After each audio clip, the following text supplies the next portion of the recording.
I'm Jonathan L. Walton, the Plummer Professor of Christian Morals here at Harvard University, as well as the Pusey Minister here in the Memorial Church. I have this honor and privilege and pleasure that the Nieman Foundation asked me to conclude tonight's ceremony, which means they took the preacher and made me the only thing between you and the bar tonight. So I promise you I'm not going to be long.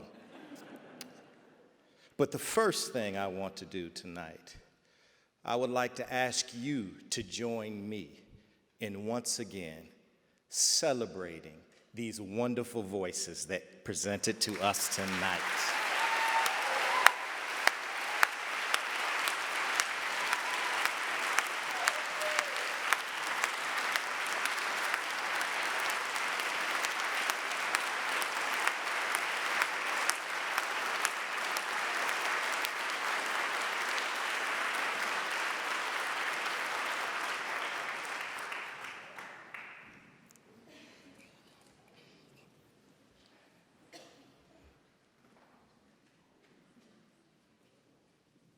I was trained as a Christian social ethicist, and I also work in the tradition or the field of homiletics, that is, the delivery of sermons. That's why I believe that we actually share a lot in common professionally. When I think about our tasks, when I think about our roles, Brother Robinson, I think about how it is that we're trying to corroborate the reality of others. We're trying to be truth tellers, this thing called parrhesia, frank speech. We're trying to document the human condition. We're trying to give voice to the pains, problems, perils, perplexities, as well as the hopes, aspirations, joys, spiritual strivings of everyday people. That's our call. That is our commitment. Whether we do it from a pulpit or whether we're doing it with a pen, we have this moral obligation and ethical responsibility to tell the truth.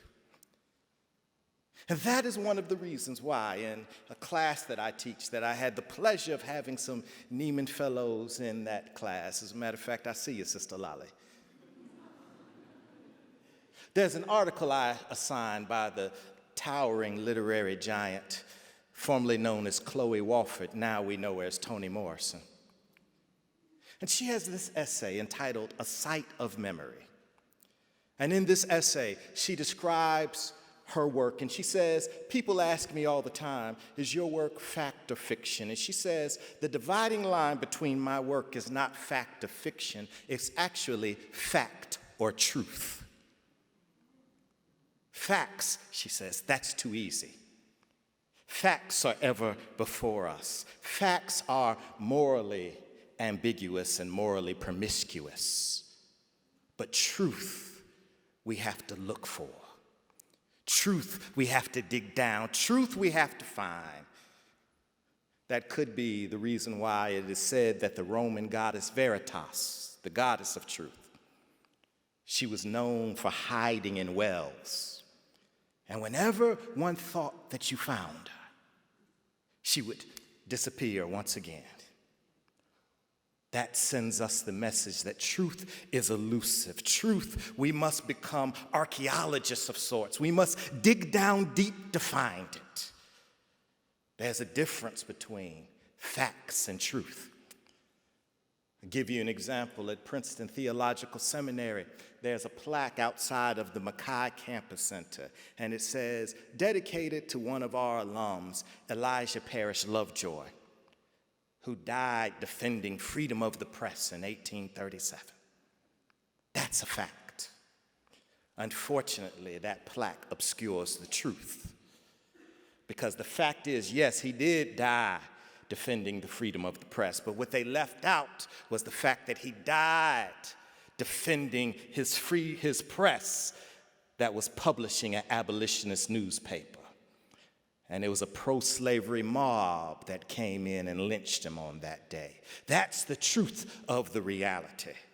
And when we think about where would we be as a society if we didn't have truth tellers like you, truth tellers like Elijah Paris Lovejoy, truth tellers like William Lloyd Garrison, Ida Wells Barnett telling the truth about lynching, Dorothy Thomas telling the truth about the rise of fascism, Marvel Cook telling the truth about laborers, particularly women of color that are on the underside and marginalized of the labor movement. Where would we be?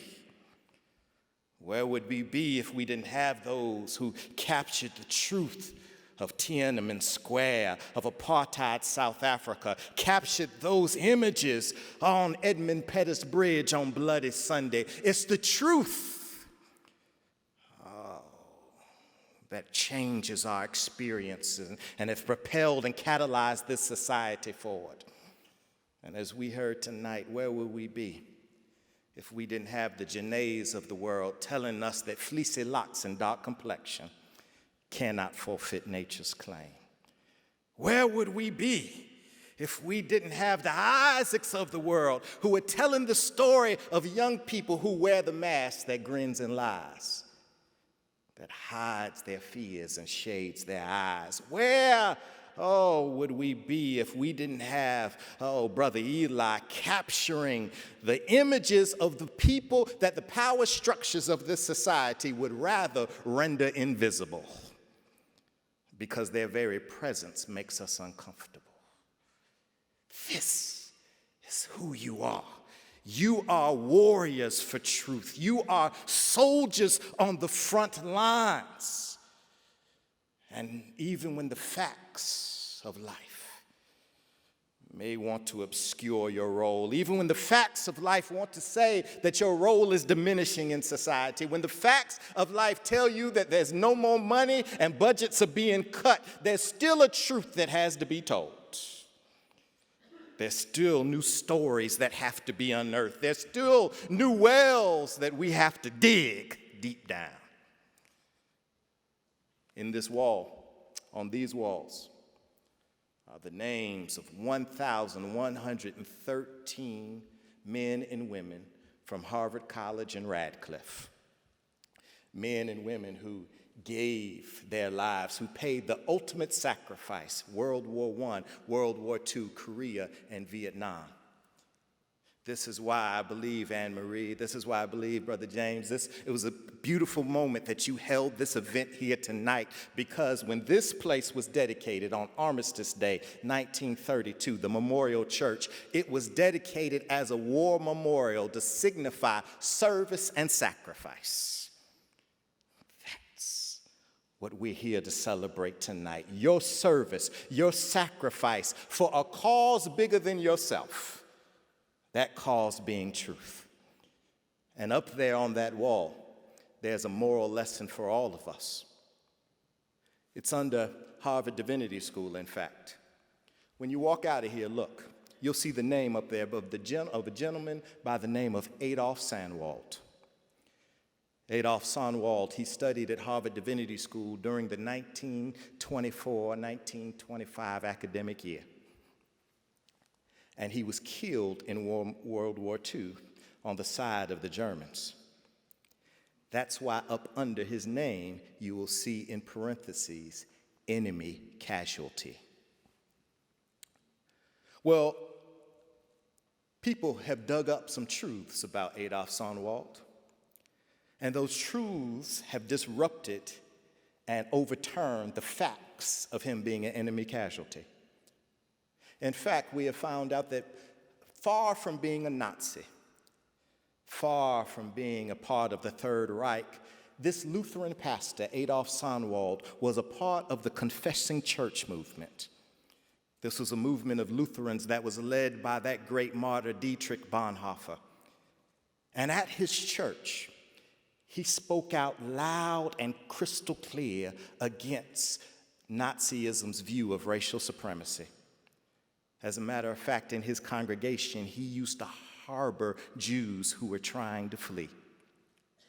And it was because of that they would not allow him to serve as a chaplain in the German army, but rather they drafted him and they put him on the front lines. And within a year of being drafted, Adolf Sonnenwald was killed in a Russian air raid. That's the truth of his existence. And what's the moral lesson that I want you to walk away from here tonight? Well, the first thing is this. In the words of Zora Neale Hurston, if you want that good feeling from doing the right thing from other people, sometimes you have to pay for it with abuse and misunderstanding. And the second thing I want you to remember when you walk out of this place, that when you are a truth teller, when you speak up and speak truth to power and disrupt the status quo, when you give voice to the voiceless, when you give visibility to those who have been rendered invisible, when you actually breathe life of truth into the dry bones of quotidian facts, you might end up being called an enemy casualty or enemy of the people. But you better remember the words of James Russell Lowell: truth forever on the scaffold, wrong forever on the throne. Yet that scaffold sways the future, standeth God within the shadows, keeping watch above his own. God bless you, Nieman fellows. Keep standing and telling the truth, for that's your call, that's your commitment, that's your charge. God bless you.